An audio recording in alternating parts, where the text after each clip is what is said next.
Oke, selamat datang kembali di pembelajaran daring kita. Nah, di video pembelajaran hari ini kita akan membahas tentang salah satu bagian. Jadi sesuai dengan topik materinya adalah Financial Report with Excel.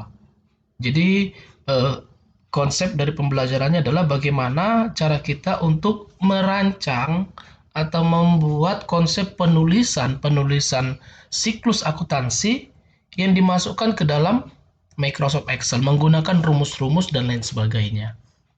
Nah, itulah sebenarnya materi dari topik pembelajaran kita sebelumnya. Nah, bagi semuanya, sebelum masuk ke video pembelajaran ini, pastikan dulu bahwa kalian sudah benar-benar paham tentang rumus-rumus di dalam Microsoft Excel. Itu ada di video-video pembelajaran sebelumnya.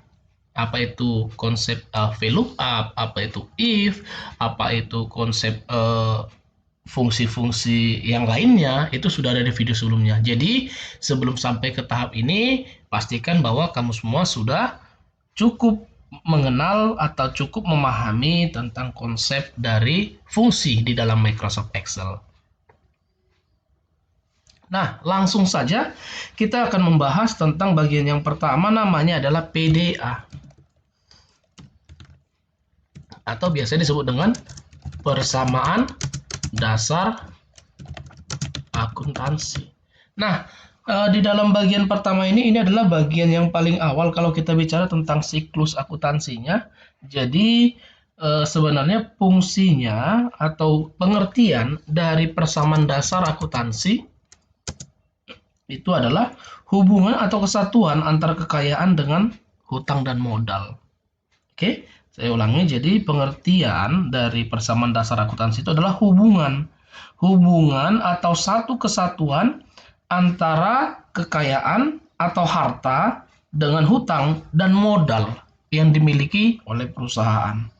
Nah, jadi kalau seandainya kita buat secara singkat bahwa pembuatan dari atau penulisan dari persamaan dasar akuntansi itu adalah harta sama dengan hutang tambah modal. Ini sebenarnya konsep pembuatannya. Atau bisa saja dibuat kalau paling awalnya adalah aktiva sama dengan pasiva. Nah, itulah kira-kira dari pengertian dasar dari yang namanya akuntansi. Persamaan dasar akuntansi ya. Dimana nanti aktiva atau aset atau harta ya. Oke, itu adalah kekayaan yang dimiliki atau sumber daya yang dimiliki oleh sebuah perusahaan. Nah, kalau yang namanya kewajiban atau hutang atau biasa disebut dengan liability, itu adalah tanggung jawab perusahaan yang harus dibayar. Oke, lalu kalau yang namanya modal atau biasa disebut dengan ekuitas, itu merupakan sisa kepentingan dalam aset suatu perusahaan setelah dikurangi dari pembayaran pajak atau pembayaran kewajiban. Nah, itulah kira-kira pengertian dasar dari yang namanya PDA. Sekarang kita akan ambil dalam sebuah contoh, ini ada transaksi. Jadi dalam transaksi ini misalkan kita akan coba membuat bagaimana sih bentuk dari persamaan dasar akuntansinya, bagaimana cara mencatatnya ke dalam sebuah PDA. Nah, kita mulai saja. Jadi di sini kita tambahkan sebuah sheet baru. Kita ganti di sini namanya PDA. Oke, langsung saja untuk pembuatannya. Di sini kita buat dulu bahwa aktiva. Nah, di sini kita mau buat sama dengan, jadi pakai petik tunggal sama dengan ya, karena kalau seandainya kita buat sama dengan langsung, itu tidak bisa. Pasiva. Nah, ini dia bagian yang pertama. Jadi ingat bahwa dalam penyusunan atau perancangan sebuah PDA itu wajib aktiva sama dengan pasiva. Nilai dari harta itu sama dengan hutang dan modal. Nah, lalu kalau kita turunkan kembali bahwa aktiva itu adalah harta atau aset sama dengan hutang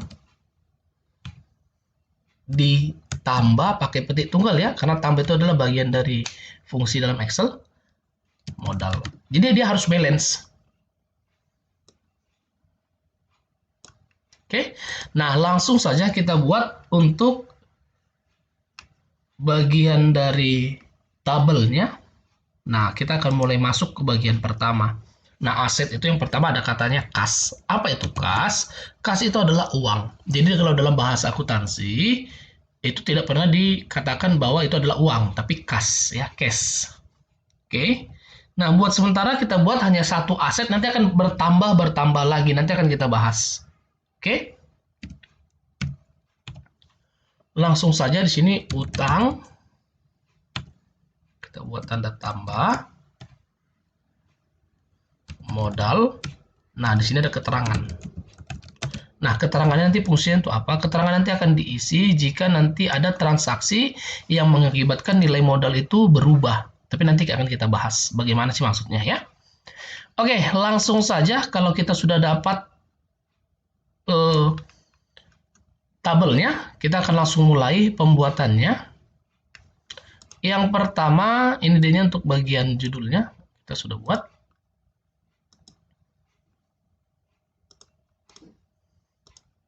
Oke, kita masuk ke contoh soal yang pertama. Menyetorkan modal ke dalam rekening perusahaan. Jadi di sini katanya Blanka mendirikan perusahaan Blataksi terhitung dari tanggal 1 April 1995. Transaksi selama 1 bulan perusahaan tersebut digambarkan sebagai berikut. Nah, yang pertama, si Blanka tersebut menyetorkan modal ke dalam rekening perusahaan sebesar 3.600.000. Nah, kalau kita katakan bahwa pada saat misalkan nih kita membuat sebuah perusahaan baru, lalu kita masukkan uang ke dalam perusahaan itu, kita buka perusahaan baru, kita masukkan uang, udah pasti uang pribadi kita yang kita masukkan ke dalam perusahaan itu pasti ditanam sebagai atau dicatat sebagai modal. Kita mau supaya perusahaan tersebut punya modal, kira-kira seperti itu ya. Berarti dari transaksi tertanggal A ini menyetorkan modalnya ke dalam rekening perusahaan, berarti menyetorkan uang ke dalam perusahaannya sebagai modal. Berarti di satu sisi kita akan mencatatkan ya dari sisi perusahaan ya. Di satu sisi uang perusahaan itu bertambah. Uang perusahaan bertambah, di sisi lain modal perusahaan itu juga bertambah. Maka dari transaksi pertama ini kita dapat hasilnya bahwa di sini untuk menambah ya, jika kita ingin menambah kolom, caranya boleh diklik kanan pada bagian kolom A-nya. Pilih insert. Nah, ini dia. Oke, kita buat di sini transaksi tertanggal A. Bahwa dalam transaksi tertanggal A, tadi bagian yang berpengaruh atau yang berubah atau yang bertambah adalah kas dan modal. Sebesar berapa? Kita cek. Sebesar Rp3.600.000.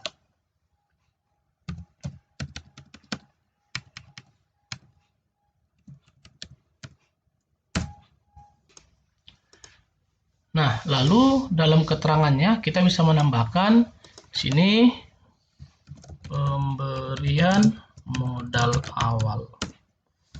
Nah, kita lanjut. Di sini ada kata saldo.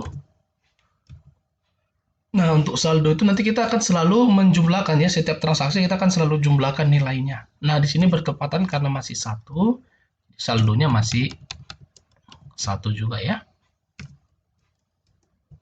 Jadi setiap transaksi harus dimasukkan untuk saldonya. Oke, sebenarnya dalam konsep pembuatan yang bentuk yang lain juga bisa sebenarnya langsung menjumlahkan di akhir. Sebenarnya sama aja ya. Oke, kita lanjut untuk transaksi yang kedua. Blataksi membeli mobil secara tunai. Nah, di sini sudah ada keterangannya, dicatat sebagai peralatan. Nah, di sini ada lagi kata yang namanya peralatan. Peralatan itu bagian dari apa sih? Peralatan itu adalah bagian dari harta. Jadi dalam harta atau aset itu kan ada banyak jenis, ada kas, ada perlengkapan, ada peralatan. Nah, di sini juga ada ya, ketepatan di soal nomor C itu ada kata perlengkapan. Apa sih sebenarnya yang membedakan antara perlengkapan dengan peralatan? Sebenarnya secara sederhananya seperti ini. Kalau nanti kita cerita tentang harta itu kan ada yang namanya harta lancar, ada yang namanya harta tetap. Harta lancar itu adalah harta yang transaksinya di bawah 1 tahun, sedangkan harta tetap itu di atas.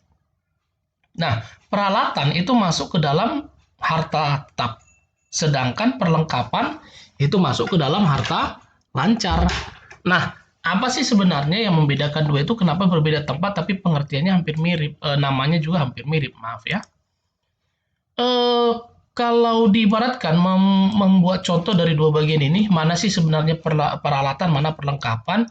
Jadi kalau misalkan diambil contoh sederhananya, di sebuah kantin yang menjadi perlengkapan itu adalah hal-hal seperti nasi, seperti bumbu-bumbu, seperti bawang, cabai, tomat, dan lain sebagainya. Ikan, atau apapun yang dia pakai ya, itu namanya perlengkapan. Peralatan itu apa? Peralatan itu seperti steling, lalu meja, kursi. Nah, dari dua contoh itu bisa terlihat bahwa peralatan itu adalah barang-barang atau harta-harta yang pemakaiannya itu di atas tahun. Kalau perlengkapan, dia di bawah setahun. Oke, nah itu dia membedakannya ya. Nah, langsung saja kita buat di sini katanya dicatat sebagai peralatan. Berarti kita akan tambahkan satu lagi namanya peralatan nanti di bagian harta. Tapi di sini kita lihat dulu.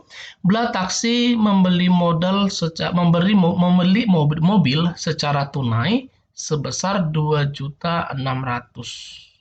Oke, membeli mobil.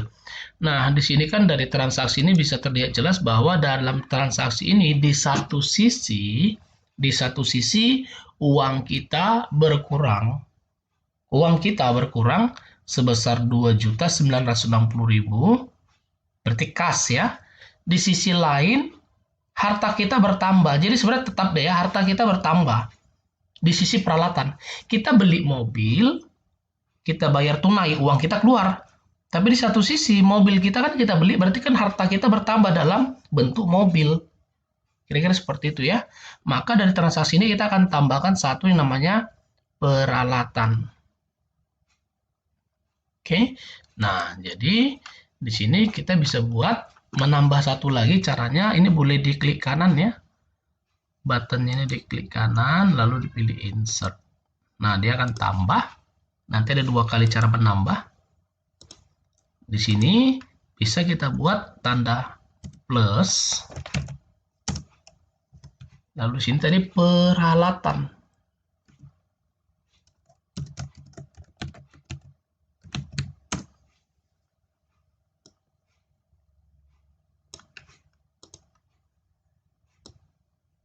Oke, langsung saja transaksi tertanggal B tadi bahwa kas keluar sebesar 2.960.000.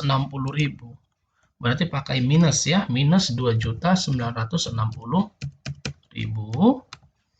Lalu di sisi lain itu peralatan kita bertambah sebesar 2.960.000 dalam bentuk mobil ya. Oke. Nah, maka dari transaksi ini kita nggak perlu buat keterangannya. Di sini kita tambahkan transaksi tertanggal C-nya B sudah, maka saldonya. Untuk saldonya, cara pengambilannya adalah saldo sebelumnya ditotalkan dengan transaksi. Nah, ini dia nanti sisanya. Seperti itu juga untuk ini ya, tapi karena berhubung ini masih sedikit, jadi belum. Itu masih satu transaksi, jadi belum ada efek apa-apa ya. Oke, nah kita lanjut untuk bagian yang berikutnya. Jadi untuk saldo nanti semua transaksi nanti harus ditotalkan ya. Oke, transaksi tertanggal C kita cek. Dibeli perlengkapan secara kredit sebesar 260.000. Nah, dibeli perlengkapan di satu sisi dibelinya secara kredit. Di satu sisi kita belinya kan nggak pakai uang, jadi uang kita nggak akan berkurang dalam hal ini. Kita beli perlengkapan kita, berarti kan artinya perlengkapan kita bertambah dong. Di sisi lain, kita beli secara kredit, berarti hutang kita juga bertambah. Benar ya? Nah, berarti perlengkapan. Kita akan tambahkan lagi ada perlengkapan. Caranya ini boleh diklik kanan, pilih insert ya. 2 kali.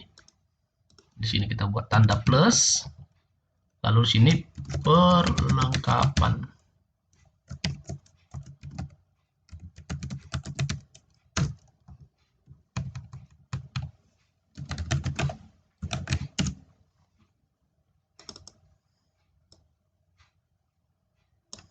Nah, apa tadi transaksinya? Apakah transaksinya tadi di harta? Jelas tadi perlengkapan ya.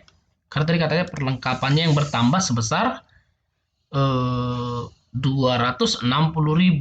Maka di sini buat 260.000. Lalu di sisi pasifanya apa yang berpengaruh, hutang atau modal? Karena di pasifa itu hanya ada 2.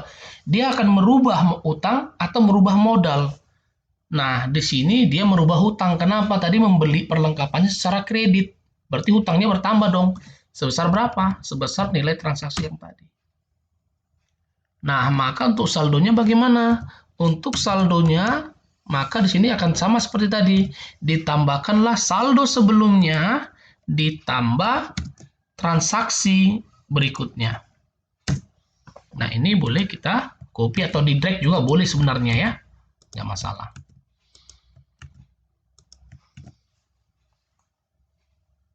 Nah, yang berikutnya kembali, kita akan lanjut ke transaksi tertanggal D. Transaksi tertanggal D katanya membayar hutang kepada PT ABC sebesar 120.000. Nah, ini saya bayar nih hutang. Kalau saya bayar hutang, berarti secara logika uang saya berkurang. Lalu di sisi pasifa apa?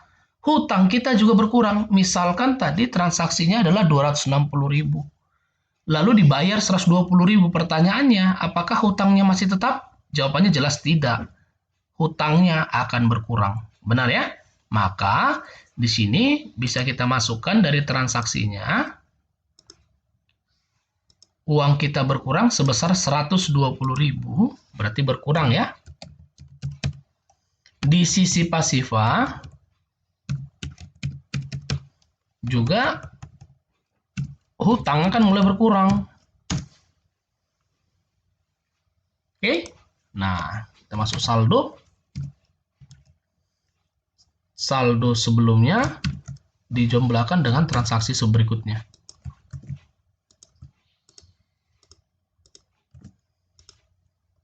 Oke. Nah, yang berikutnya kembali transaksi tertanggal E. Kita akan cek untuk transaksi tertanggal E-nya. Diterima pendapatan secara tunai sebesar 800.000. Nah, contohnya ini kan dia sepertinya membuka bengkel. Lalu di awal dia sudah membuka bengkel, menambah modal, lalu membeli gini peralatan dan lain sebagainya. Lalu tiba-tiba ada kendaraan masuk, diperbaiki, diservis dan lain sebagainya. Lalu diterimalah pendapatan dari hasil servis itu sebesar 800.000. Itu maksudnya diterima pendapatan ya. Nah, jika perusahaan kita menerima pendapatan, pertanyaannya apakah pendapatan tersebut akan berpengaruh ke sisi mana? Kalau diterima pendapatan secara tunai, udah jelas yang diterima adalah uang sebesar 800.000 rupiah. Berarti E 800.000 rupiah. Nah, di satu sisi di bagian pasifa apa yang bertambah? Sudah jelas kalau pendapatan yang diterima oleh perusahaan akan menambah modal perusahaan tersebut. Itu secara umum ya. Berarti di sisi pasifanya adalah modal. Nah, karena berpengaruh di modal, di sini bisa kita buat penerimaan pendapatan. Kalau ada kodenya bisa dimasukkan di dalam langsung ya, kodenya kode berapa atau transaksi tertanggal berapa. Oke, langsung saja. Di sini saldo sama dengan saldo sebelumnya ditambah transaksi berikutnya.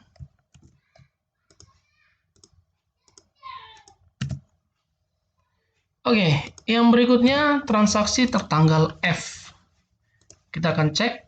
Dikeluarkan macam-macam biaya. Nah, yang pertama yang pasti namanya kalau kita mengeluarkan biaya, berarti kan uang kita nih yang berkurang. Kita mau bayar upah, kita mau bayar sewa, mungkin ada sewa sewa gedung dan lain sebagainya itu pokoknya ada yang disewa. Nah, kalau kita membayar beban, membayar biaya, udah pasti kita membayarnya uang. Dan pasti uang yang kita bayar itu pasti kita ambil dari modal kita. Dari uang perusahaan kita, dari modal, benar ya?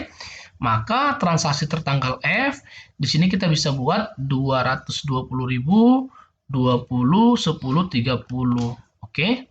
Nah, langsung saja di sini minus 220.000, lalu 20.000, lalu yang berikutnya 10.000,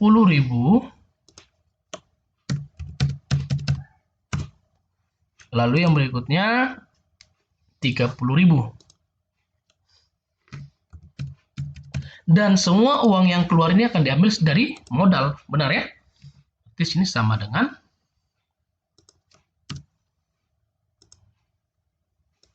sebenarnya kita bisa buat aja satu pengeluaran biaya seperti itu, untuk rinciannya bisa dibuat ya. Tapi di sini karena kita udah terlanjur buat ya udah nggak masalah.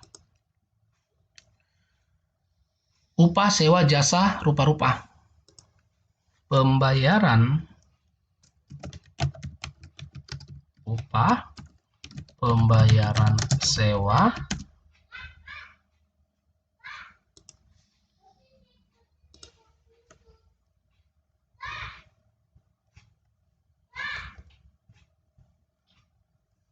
pembayaran jasa, pembayaran biaya rupa-rupa. Lalu masuklah saldo. Saldonya, nah karena ini ketepatan banyak, kita buat aja sum ya. Sama itu ya, langsung blok dari saldo sampai transaksi. Oke.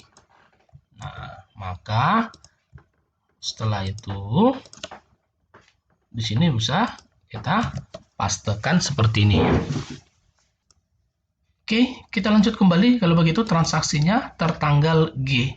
Sama ya dengan transaksi sebelumnya, diterima pendapatan sebesar 4 juta. Berarti jika diterima pendapatan, jelas akan merubah kas dan juga modal. Kalau kita terima pendapatan berarti kita menerima uang sebesar berapa? Juta. Nah, uang yang 4 juta atau kas yang 4 juta ini akan kita masukkan kemana dalam perusahaan? Modal. Akan menambah modal. Nah, di sini akan bisa kita buat penerimaan pendapatan. Nah, jangan lupa saldonya.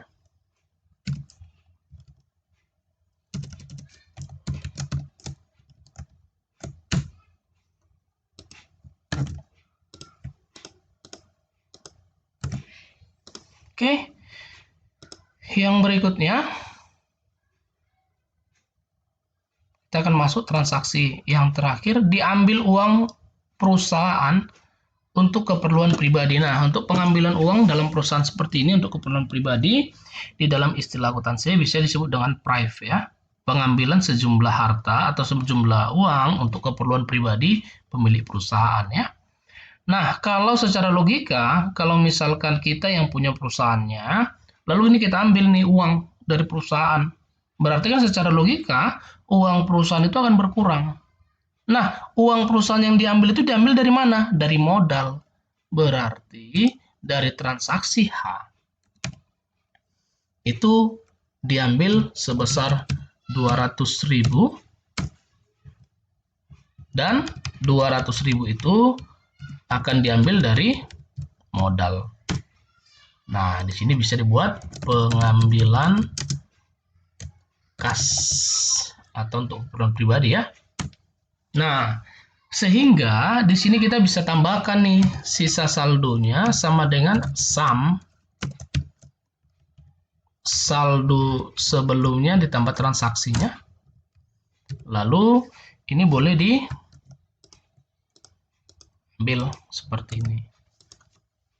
Nah, setelah itu kita akan jumlahkan berapa jumlah seluruh harta, berapa jumlah seluruh modal.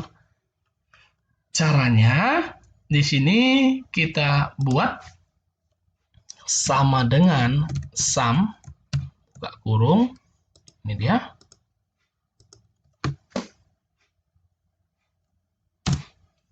Lalu kita akan cek dengan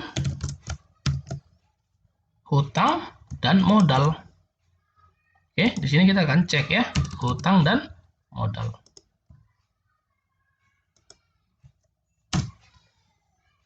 Nah, bisa dilihat bahwa hasilnya balance. Jadi, dalam pembuatan persamaan dasar akuntansi memang antara aktiva dan pasiva itu harus balance ya. Berarti di sini bisa nampak hasilnya balance. Nah, untuk bagiannya ini kita boleh tinggal drag ya. Kita drag seperti ini. Sama, ini juga boleh kita drag untuk membuat atau menampilkan bentuk dari tanda tambah dan sama dengan.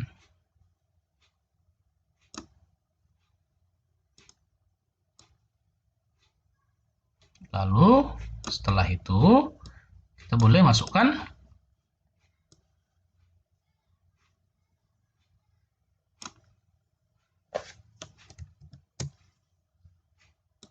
tabelnya.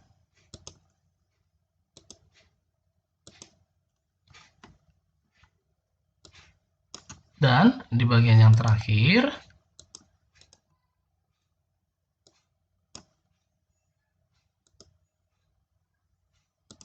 kita masukkan simbol rupiah ke dalamnya. Masih ingat ya, untuk simbol rupiahnya pembuatannya dari mana?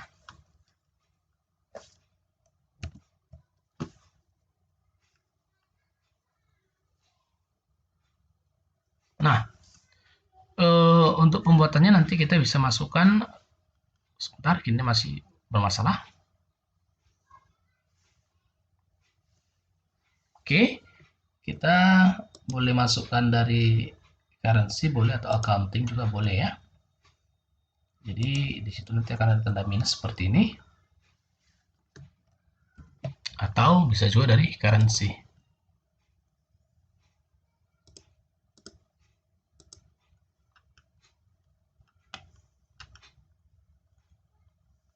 Nah, ini dia bentuknya. Oke, bisa nampak ya untuk bagiannya. Jadi seperti inilah kira-kira cara merancang yang namanya persamaan dasar akuntansi. Jadi semoga video pembelajaran ini bermanfaat bagi kita semuanya. Terima kasih.